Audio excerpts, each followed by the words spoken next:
পরে কি করছে, যেহেতু স্বাভাবিকভাবে খাবার মানুষ মুখ দিয়ে খায়। দেওয়ার পরে আমটা বানরের পিছন দিয়া মাপতেছে। তখন ওই ভদ্রমহিলা অনেক রেগে যায়। তখন বলে, "হ্যাঁ, মিয়া আপনার বানর বেয়াদব, বানরের মালিক বেয়াদব। আমি একটা খাবার দিছি সে পিছন দিয়ে দেয়।" পরে ওই মালিক ছিল ওখানে। বলছে যে, "আপা আপনি রাগ করেন না। একটা কথা বলি শুনেন। কিছুদিন আগে একটা মহিলা আসছিল। তো মহিলা যখন একটা আম দিছিল আপনার মতোই, তখন সে খায়। খাইলে আর এটা মানে পিছনের রাস্তা দিয়ে আসে না। তখন এটা কেটে বের করতে হইছে। এখন যদি কেউ কোনো কিছু দেয় আমার বানরে, সেক্ষেত্রে সে পিছন দিয়ে আগে দেখে যে এটা বার হইব কিনা। তো এইজন্য এই দিন না আরো দিন আছে। তা আমি আল্লাহর কাছে বলে রাখছি যে আল্লাহ যেন এই জানোয়ারকে দেখে নেয়।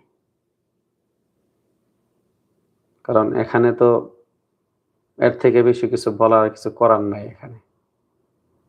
মাঝে মধ্যে খুব মানে বিরক্ত লাগে, খুব লাগে যে এগুলোর কীর্তিকাণ্ড। মানুষের সাথে খারাপ ব্যবহার করতেও যাই না। আর কেউ আমাদের সাথে করুক এটাও আমরা চাই না। কিন্তু কিছু জানোয়ার না থাকলে তো আর ওই মানুষ আর জানোয়ারের মধ্যে পার্থক্য হইতো না। তো যাই হোক, আশা করি আল্লাহ দেখব বিষয়টা। ধন্যবাদ। দেখা হবে অন্য কোনো ভিডিওতে। প্রিয় মানুষ সবাই ভালো থাকবেন। আল্লাহ আপনাদেরকে ভালো রাখুক। আল্লাহ আমাদেরকেও যেন সহি সালামতে রাখে। এই প্রত্যয় ব্যক্ত করে আজকের মতো বিদায় নিচ্ছি। আসসালামু আলাইকুম ওয়া রাহমাতুল্লাহি ওয়া বারাকাতুহু।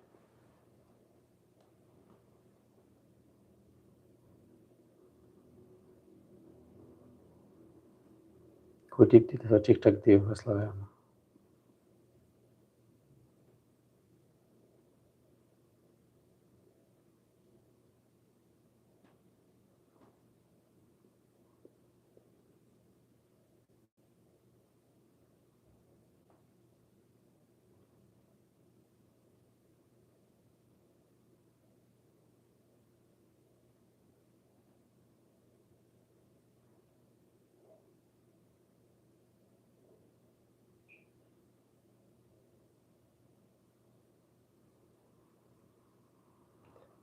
কোথায় দিতেন না কোনো কথা থাকলে কেমন আপলোড করে পাইতেছে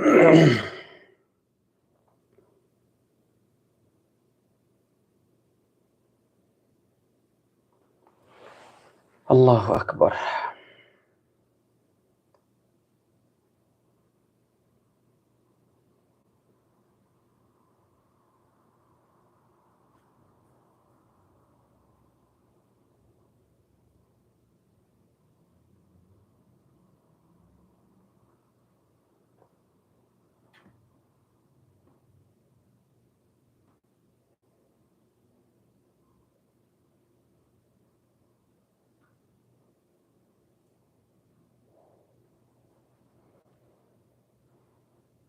ডিউটির পর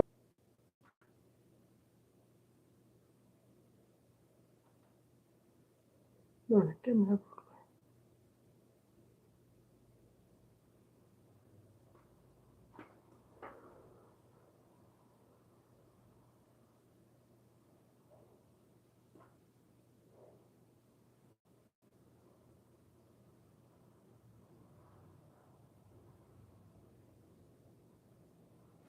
দারুণ ক্লান্ত লাগতেছে।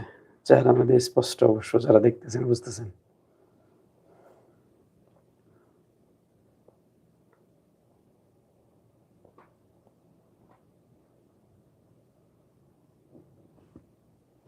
দেও যায় পড়ছে। এর মধ্যে দেও, এর মধ্যে।